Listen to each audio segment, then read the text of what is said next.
So আজ যাচ্ছি আমার এই ছোট্ট গপুটাকে গন্তব্যস্থানে পৌঁছাতে। গন্তব্যস্থান বলতে আমার মায়ের বাড়িতে।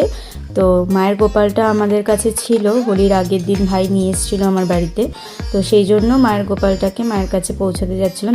তো এখানে আমরা চলে এসেছি মায়ের বাড়িতে, এসে গল্প শুরু করে দিয়েছি, সবাই মিলে জমিয়ে আড্ডা দিচ্ছিলাম। তারপর মা আমাকে দিল ব্ল্যাক কফি, তো সেটাই এনজয় করছিলাম আর আড্ডা দিচ্ছিলাম। তো দেন গেলাম পিসিমণির বাড়িতে। তো একটা কাজ ছিল বলে পিসিমণির বাড়িতে গিয়েছিলাম আমি, বোন আর ভাই। তো যাওয়ার সাথে সাথেই পিসিমণি ডিম টোস্ট বানিয়ে দিল, তো সেটাই খাচ্ছিলাম। এসে দেখলাম উজি এসছে অফিস থেকে আমাদেরকে নিতে। তো তারপরে আমরা বেরিয়ে গিয়েছিলাম ডিনার নিতে। ডিনারে আমার এগরোল খেতে খুব ইচ্ছা করছিল, তাই এগরোল নিয়ে নিলাম। আর উজি আর মাম্মামের জন্য নিলাম বিরিয়ানি। মাসি আর বোনও বিরিয়ানি খেয়েছিল। তারপর বিরিয়ানি নিয়ে বাড়ি ফিরে এসে দেখি উজি তখনও শুয়ে রয়েছে। তো ওকে আমি ডেকে তুললাম। তোলার পর তারপর সবাই মিলে এখানে ডিনার করতে বসে গিয়েছিলাম। ডিনার কমপ্লিট করে সবাইকে আমি এখানে টাটা করে বেরিয়ে পড়েছিলাম বাড়ির উদ্দেশ্যে।